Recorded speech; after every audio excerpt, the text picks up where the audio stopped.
हरे कृष्णा, राधे राधे भक्तों, आप सभी का स्वागत है आपके अपने चैनल पर संदीप भक्ति ज्ञान गंगा में। आज की इस वीडियो में हम जानने वाले हैं मोक्षदा एकादशी व्रत कथा। तो देखिए, मोक्षदा एकादशी व्रत है, इस दिन गीता जयंती भी मनाई जाती है। इस व्रत का पुण्य पितरों को दान करने से उन्हें मोक्ष की प्राप्ति होती है। मोक्षदा एकादशी पर भगवान कृष्ण ने अर्जुन को गीता का ज्ञान दिया था, इसलिए इस दिन को गीता जयंती के नाम से भी जाना जाता है। पद्म पुराण में मोक्षदा एकादशी व्रत कथा भी दी गई है, जिसके पाठ करने से मोक्षदा एकादशी का व्रत पूरा होता है। तो देखिए भक्तों, जब ये पूजन कर लेंगे आप, जैसे आप ये सुबह में पूजन कर रहे हैं या शाम के समय पूजन कर रहे हैं, पूजन करने के बाद में हमें यहीं पर बैठ करके कथा सुननी होती है। कथा सुनने के लिए हमें एक लोटा जल चाहिए होगा, जो कि हमें कथा सुनने के बाद में सूर्य देव को अर्घ्य देना है। अगर आप अलग से जल नहीं लेते हैं, जो भोग में जल का लोटा लिया है, आप उससे भी कथा सुन सकते हैं। और अपने सीधे हाथ में पुष्प और तिल लेकर के हमें कथा सुननी चाहिए। कथा कभी भी खाली हाथ नहीं सुननी चाहिए, इस बात का ध्यान रखिएगा। मोक्षदा एकादशी व्रत कथा जो है पद्म पुराण में वर्णित कथा के अनुसार द्वापर युग की बात है। तो चलिए देरी ना करते हुए कथा को सुनते हैं और ये कथा ध्यान लगा करके सुनिएगा।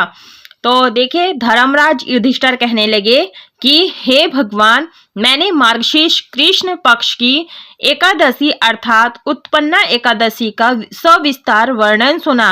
अब आप कृपया करके मुझे मार्गशीर्ष मास के शुक्ल पक्ष की एकादशी के विषय में भी बतलाइए। इस एकादशी का क्या नाम है तथा इसके व्रत का क्या विधान है, इसकी विधि क्या है, इसका व्रत करने से किस फल की प्राप्ति होती है, कृपया यह सब विधान पूर्वक कहिए। भगवान श्री कृष्ण बोले, मार्गशीर्ष मास के शुक्ल पक्ष में आने वाली इस एकादशी को मोक्षदा एकादशी कहा जाता है। यह व्रत मोक्ष देने वाला तथा चिंतामणि के समान सब कामनाएं पूरी करने वाला है, जिससे आप अपने पूर्वजों के दुखों को खत्म कर सकते हैं। इसका महात्म्य मैं तुमसे कहता हूँ, ध्यान पूर्वक सुनो। मोक्षदा एकादशी व्रत कथा इस प्रकार से है। गोकुल नाम के नगर में एक वैशाख जो वैखानस नामक राजा राज्य करता था। उसके राज्य में चारों वेदों के ज्ञाता ब्राह्मण रहते थे। वह राजा अपनी प्रजा का पुत्रवत पालन करता था। एक बार रात्रि में राजा ने एक स्वप्न देखा कि उसके पिता नरक में हैं। उसे बड़ा आश्चर्य हुआ। प्रातः वह विद्वान ब्राह्मणों के पास गया और अपने स्वप्न सुनाया। कहा, मैंने अपने पिता को नरक में कष्ट उठाते देखा है। उन्होंने मुझसे कहा कि हे पुत्र, मैं नरक में पड़ा हूँ, यहाँ से तुम मुझे मुक्त कराओ। जब से मैंने ये वचन सुने हैं, तब से मैं बहुत बेचैन हूँ। चित्त में बड़ी अशांति हो रही है। मुझे इस राज्य, धन, पुत्र, स्त्री, हाथी, घोड़े आदि में कुछ भी सुख प्रतीत नहीं होता है। क्या करूं? राजा ने कहा, हे ब्राह्मण देवताओं, इस दुख के कारण मेरा सारा शरीर जल रहा है। अब आप कृपा करके कोई तप, दान, व्रत आदि ऐसा उपाय बताइए जिससे मेरे पिता को मुक्ति मिल जाए। उस पुत्र का जीवन व्यर्थ है जो अपने माता पिता का उद्धार न कर सके। एक उत्तम पुत्र जो अपने माता पिता तथा पूर्वजों का उद्धार करता है, वह 1000 मूर्ख पुत्रों से अच्छा है। जैसे एक चंद्रमा सारे जगत में प्रकाश कर देता है, परंतु हजारों तारे नहीं कर सकते हैं। ब्राह्मणों ने कहा, हे राजन, यहाँ पास ही भूत, भविष्य, वर्तमान के ज्ञाता पर्वत ऋषि का आश्रम है। आपकी समस्या का हल वे जरूर करेंगे। ऐसा सुनकर राजा मुनि के आश्रम पर गया। उस आश्रम में अनेक शांत चित्त योगी और मुनि तपस्या कर रहे थे। उसी जगह पर्वत मुनि बैठे थे। राजा ने मुनि को साष्टांग दंडवत प्रणाम किया। मुनि ने राजा से सांगोपांग कुशल पूछी। राजा ने कहा कि महाराज, आपकी कृपा से मेरे राज्य में सब कुशल है, लेकिन अकस्मात मेरे चित्त में अत्यंत अशांति होने लगी है। ऐसा सुनकर पर्वत मुनि ने आंखें बंद की और भूत विचारने लगे। फिर बोले, हे राजन, मैंने योग के बल से तुम्हारे पिता के कुकर्मों को जान लिया है।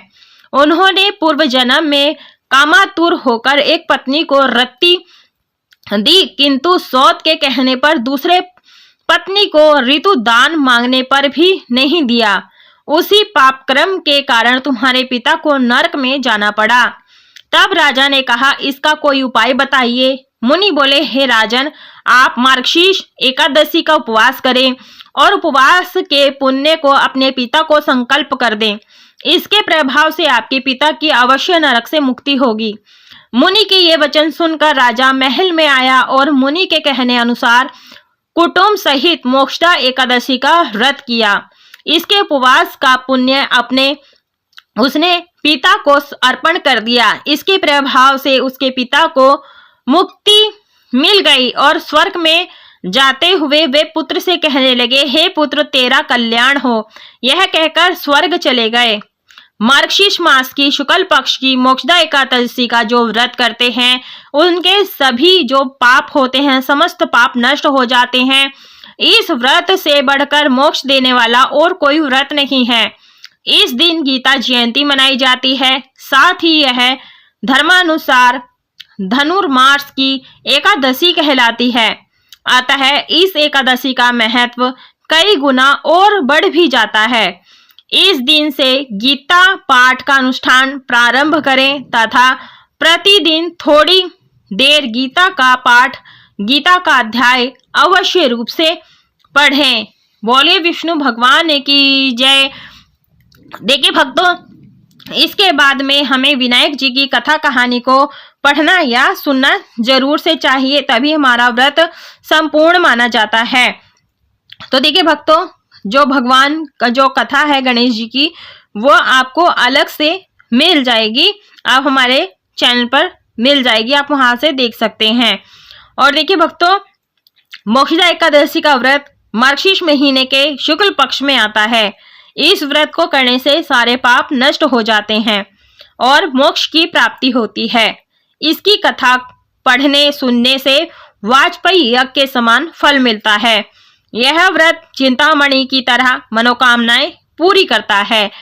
तो बोलिए भगवान विष्णु की जय, माता महालक्ष्मी की जय। तो देखिए भक्तों, ये हमारी कथा संपूर्ण हो जाती है और गणेश जी की कथा का लिंक आपको डिस्क्रिप्शन में मिल जाएगा। आप वहां जाकर के कथा भी सुन सकते हैं, तभी आपका व्रत संपूर्ण माना जाता है। कथा सुनने के बाद में आपने जो तिल और पुष्प लिए हैं हाथ में, ये थोड़े से जल के लोटे में डाल देना है और बाकी भगवान के चरणों में छोड़ देना है। क्षमा प्रार्थना जरूर से मांग लीजिएगा और जो भी जल है कलश का, ये आपने सूर्यदेव को अर्घ्य देना है। यदि आपने दिन में कथा सुनी है तो सूर्यदेव को कथा अर्घ्य दीजिएगा जल के लोटे का। यदि आपने शाम के समय गोधूली वेला में पूजा की है तो शाम के समय यानी आप चंद्रमा को अर्घ्य दे सकते हैं या फिर सूर्य को अर्घ्य दे सकते हैं। तो देखिए, हमने जल के लोटे में ये पुष्प और तिल डाल दिए हैं, बाकी भगवान के चरणों में डाल देंगे। क्षमा प्रार्थना जरूर से मांग ले। पूजा में रही कोई भी गलती हो गई हो, क्षमा प्रार्थना जरूर से मांग ले। तो देखिए, इस तरह से हमारी कथा संपूर्ण हो जाती है। जैसे मैंने विधि बताई है आपने वैसे ही करना है। और एकादशी के दिन जो भक्त व्रत कर रहे हैं उन्हें भी इस कथा को जरूर से सुनना चाहिए, पढ़ना चाहिए, तभी उनका व्रत संपूर्ण माना जाता है। वीडियो पसंद आई है कथा की तो वीडियो को लाइक शेयर सब्सक्राइब जरूर करें। कमेंट बॉक्स में राधे राधे, धन्यवाद।